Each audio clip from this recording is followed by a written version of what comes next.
ஒரு ஊர்ல ஒரு இளைஞர் இருந்தாரு. அவர் எப்போதும் கோவப்படும் சுபாவம் கொண்டவரா இருந்தாரு.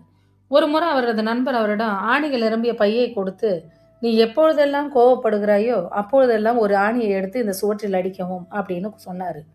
இளைஞரும் அப்படியே செய்து வந்தார். முதல் நாள் அவர் 35 ஆணிகள அடிச்சாரு. மறுநாள் 30 ஆணிகள் அடிச்சாரு. அடுத்து 20. இப்படியே சில நாட்கள்ல கொஞ்சம் கொஞ்சமா அவரோட கோபம் குறைஞ்சு ஆணிகள் அடிக்கவே இல்ல.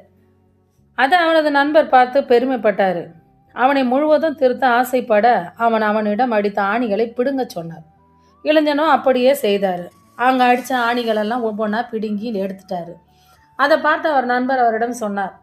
"நண்பா, நான் சொன்னபடியே நீ எல்லா வேலைகளும் செய்துட்ட. இப்போ நீ அடிச்ச ஆணிகள பிடுங்கப்பட்ட இடங்கள பாரு" அப்படின்னு சொன்னாரு. ஆணிகள் பிடுங்கினாலும் அதில இருந்த ஓட்டைகள் சுவற்றில் அப்படியே இருந்தது. முன்ன இருந்த சுவர் மாதிரி அது அழகா இல்ல. எல்லா இடங்களிலும் ஓட்டைகள் இருந்தன. அதுபோல தான் நீ கோவப்பட்டு சொல்லும் வார்த்தைகளும், செயல்களும் ஒரு வடுவை உண்டாக்கிடும். நீ என்னதான் உன் செயலுக்கு மன்னிப்பு கேட்டாலும் அந்த வடு மாறாது.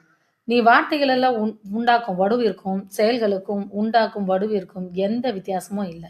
செயலும் ஒண்ணுதான், வார்த்தையும் ஒண்ணுதான். அதற்கு அவன் தன் நண்பனை ஆறத் தழுவிக்கொண்டு, "நல்லது நண்பா, எனக்கு இப்பதான் நல்ல புத்தி வந்தது. இனிமே நான் யாருக்கிட்டயும் கோவப்பட்டு சுடுசொல் சொல்றத தவிர்த்துருவேன்" அப்படின்னு சொன்னாரு. நீங்களும் இப்படிதான் நம்மள போல சில பேரும் மனசுல நினைக்கிறது டக்கு டக்குன்னு அம்மா தானே, அப்பா தானே, ஃப்ரெண்டு தானேன்ட்டு சுடு சொல்ல ஆரம்பிச்சிடுறோம். முடிஞ்ச அளவுக்கு அதையும் நிறுத்திக்கணும். ஏன்னா அவங்க மனசும் காயப்படக்கூடாது இல்லையா? நன்றி. இந்த கதை உங்களுக்கு பிடிச்சிருந்தா சப்ஸ்கிரைப் பண்ணுங்க, லைக் பண்ணுங்க, ஷேர் பண்ணுங்க.